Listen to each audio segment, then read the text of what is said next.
Howdy, Bob Brown again. So there was another question on Facebook that I thought was interesting, and it was basically how you should train. Like if you're really strong at the hook, should you just keep sticking with the hook to get that as strong as it possibly could, or if your strength is your top roll, should you just keep training your top roll, your top roll, your top roll to get that as strong as it can, or should there be a balance, or what should there be?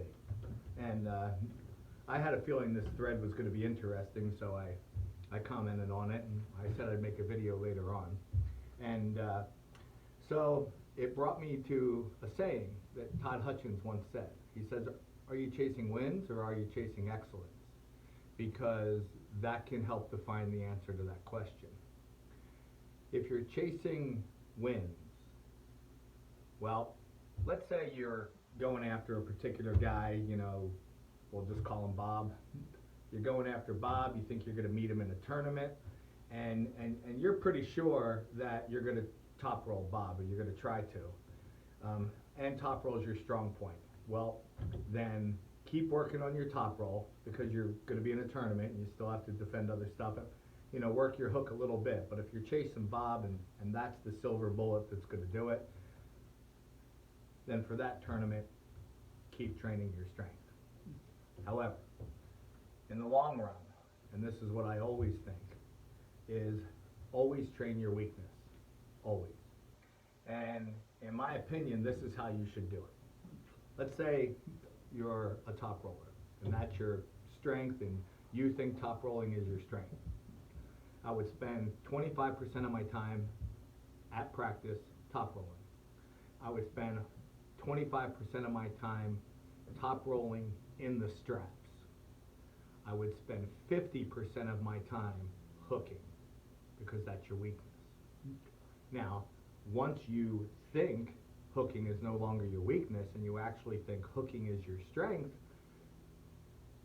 then of course that's going to flip-flop. Then it's going to be 25% in the hook, 25% in the hook in the straps, and 50% on your top roll. And you keep working it, Now, we all know there's a ton of other moves, and I'm not going to get into the mix of all the moves. This is just a basic philosophy that I very much feel is true. Here's kind of my point. If you are a great top roller, and all you ever do is train your top roll, your hook will get a certain percentage better. Because at the end of the day, you still have to go sideways. You still got to use your shoulder and your tricep to come sideways. So if you find yourself in a hook, your hook will have improved a little bit by simply only training your top roll. Now, conversely, let's assume you went completely the other way. Your top roll is your strength still, and all you ever did was train your hook. Train your hook, train your hook, train your hook, train your hook. I guarantee you, your hook is obviously going to get a lot stronger, but the margin in which your top roll will also get stronger is going to be significantly higher than the margin your hook got stronger by only training your top roll. So your overall strength will increase by training your weakness. I can tell you a bit of a funny story.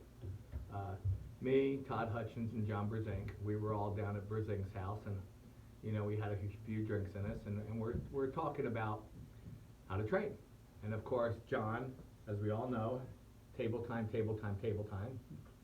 Todd, as we all know, work out in the gym, work out in the gym, work out in the gym. And then we started to talk about what do we think Todd should be training, hook or top roll. And this is back when Todd was still competing in the 195 class in the WAL. I told Todd, if I was you, I would completely abandon training your hook, and I would only train your top roll.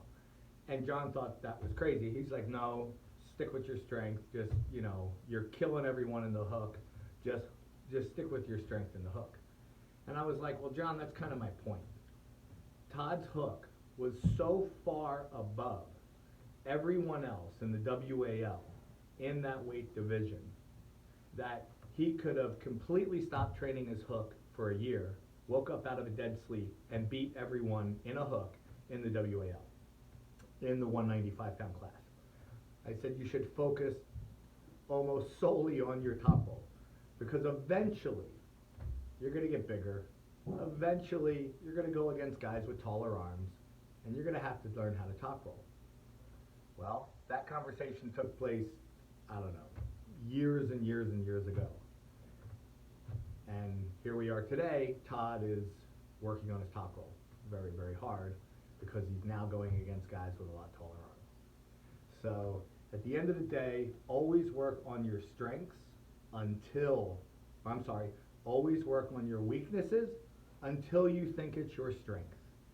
And then continue the philosophy. Whatever you think is your weakness, work on that until you think it's your strength. And again, I go 25% training of my strength, 25% training of my strength in the straps, and 50% training your weakness.